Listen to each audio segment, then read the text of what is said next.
Arrow का निशान होता है, यानी हम पढ़े ना जिसके दो अंक बिंदु नहीं हो, जिसको हम इधर भी बढ़ा सकते हैं और इधर भी बढ़ा सकते हैं, उसको क्या कहते हैं? रेखा। जब दो रेखा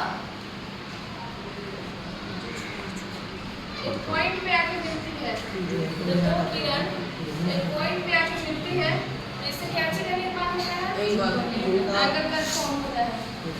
एंगल फॉर्म इसी एंगल के बारे में पढ़ना है कि कितने प्रकार का एंगल होता है। ठीक है, हम एंगल पढ़ते हैं तो हम कभी भी अगर ये ऐसे खड़ा है या फिर ऐसे है, तो जब भी हमारा चलने का तरीका होता है, बोलने का तरीका होता है, ऐसे खड़ा है तो वो सब एंगल से फॉर्म होता है। जैसे ये तो ब्लैक बोर्ड का बात करें तो ये कितना डिग्री से यहाँ फॉर्म कर रहा है? 90 है ना, 90 डिग्री से। ये भी किस पे है? एंगल पे है। तो उसी एंगल के बारे में एक्सरसाइज 6 में पढ़ रहा है। ठीक है, यहाँ 0 डिग्री से स्टार्ट होता है। जैसे हम 0 डिग्री से स्टार्ट करते हैं चलना, अभी ये ऐसे है और 0 डिग्री से ऐसे चलना स्टार्ट करता है, 0 डिग्री से जाते जाते ये 90 डिग्री का एंगल फॉर्म होता है। ठीक है, जिसको हम कंपास के मदद से भी चेक कर सकते हैं। ये 0 डिग्री से स्टार्ट हो रहा है, 90 डिग्री तक जाता है, यानी कि 0 डिग्री से कोई भी एंगल बड़ा होता है, 1 degree 2 degree 3 degree 4 degree 5 degree, कहाँ तक जाता है? 90 डिग्री। 90 डिग्री से पहले 89 डिग्री तक, 0 डिग्री से लेकर 89 डिग्री तक, यानी 0 डिग्री से वो एंगल क्या रहेगा? बड़ा रहेगा, और 90 डिग्री से वो एंगल क्या रहेगा? छोटा रहेगा। अगर 0 डिग्री से कोई एंगल बड़ा है और 90 डिग्री से छोटा है, तो वो सारा एंगल हम न्यू कोण कहते हैं। ठीक है, वो सारे कोण को हम क्या कहते हैं? न्यू कोण। इसी को इंग्लिश में हम लोग बोलते हैं एक्यूट एंगल।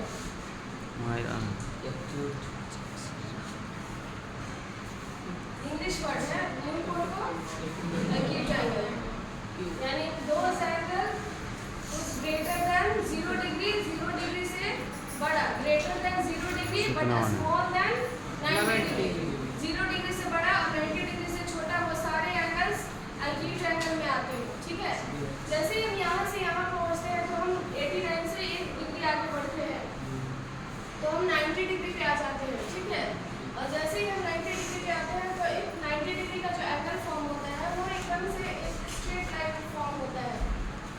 ठीक है, मतलब एक लाइन से हम ऐसे चलना स्टार्ट करते हैं तो एकदम इस लाइन में कैसे हो जाता है? स्ट्रेट, है ना, एकदम लंब के जैसा परपेंडिकुलर जब हम डालते हैं एक लंब पे लाइन पे तो उसके आकार का फॉर्म करता है।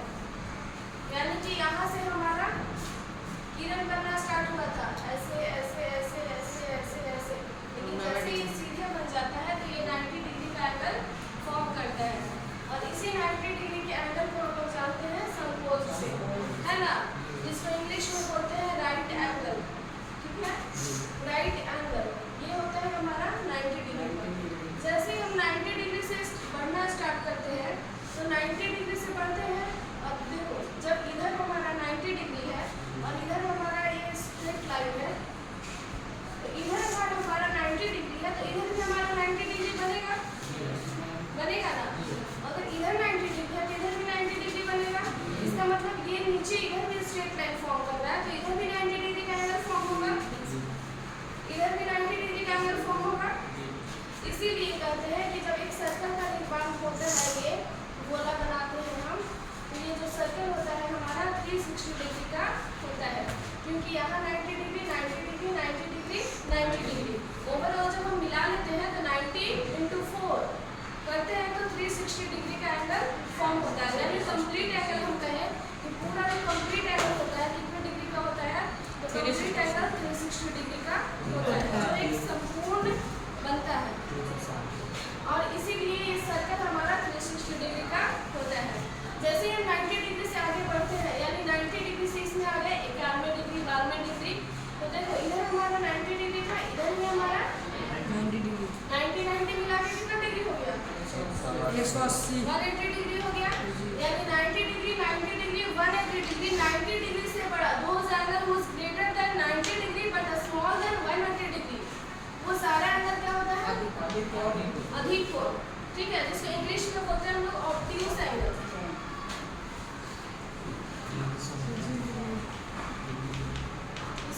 में क्या बोलते हैं? Obtuse angle.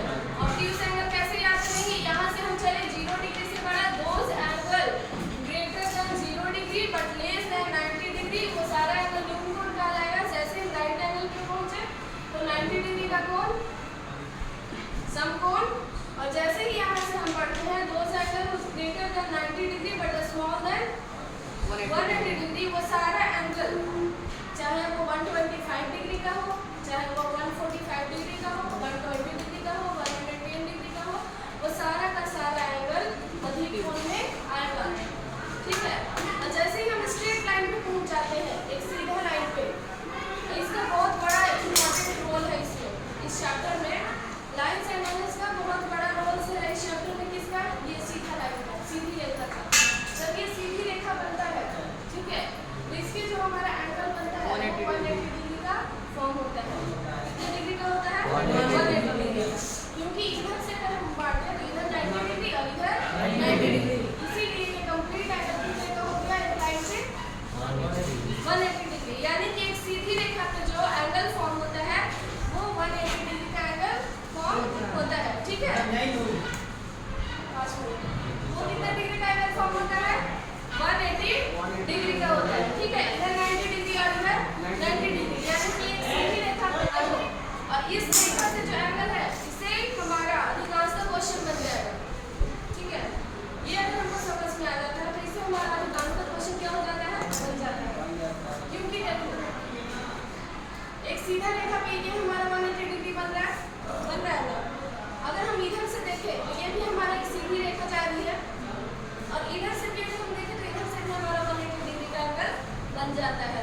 अगर हम इधर से देखें तो इधर से भी हमारा 180 डिग्री का एंगल बन जाता है। अगर हम नीचे से देखें तो नीचे से भी हमारा 180 डिग्री का एंगल बन जाता है। यानी कहने का मतलब है कि एक सीधी रेखा पे हम किसी भी तरह एंगल बनाते हैं तो वो हमेशा 180 डिग्री का एंगल ही बनाती है। इसीलिए हम स्ट्रेट, ये जो सीधी रेखा है इसको हम स्ट्रेट लाइन भी बोलते हैं।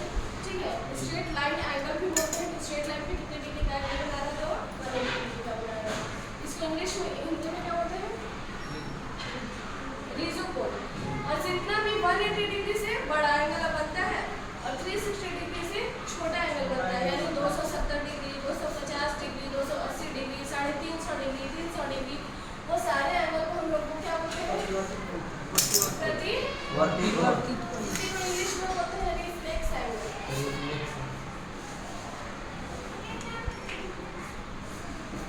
Reflex angle. और जैसे ही हम 360 डिग्री में पहुंच जाते हैं तो हमारा कंप्लीट एंगल बन जाता है 360 डिग्री का। ठीक है, तो हम ये आसानी से एक फिगर के माध्यम से हम समझ गए कि टोटल एंगल कैसे कैसे हम घूमते हैं। ठीक है, और ये एंगल कैसे बनता है। और यही फिगर कभी कभी दे देता है। ये जो फिगर ऐसे है, ये हमारा कौन सा फिगर है? समकोण है। अगर इसी फिगर को ऐसे मुड़ा दिया, ये किस में आ गया? न्यूटन में आ गया। ये यही फिगर को क्या किया? ऐसे है, ये थोड़ा ऐसे कर दिया। अब देखो इसमें कैसे आ गया? यहाँ से बढ़ता है, यानी इधर से इधर बढ़ता है, इसलिए हम पहचान लेंगे कि इस कोण को क्या कहेंगे? मध्य कोण पहचान लेंगे ना।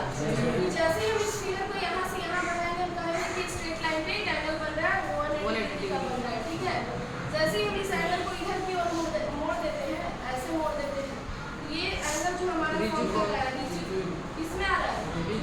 रिजोकोण कैसे आ रहा है? प्रतिवर्ती कोण। ठीक है, मतलब ये जैसे ही हमारा ये सारा एंगल कितने डिग्री का बना रहा है? प्रतिवर्ती कोण में बना रहा है। पीछे से इधर क्या कर रहा है ना,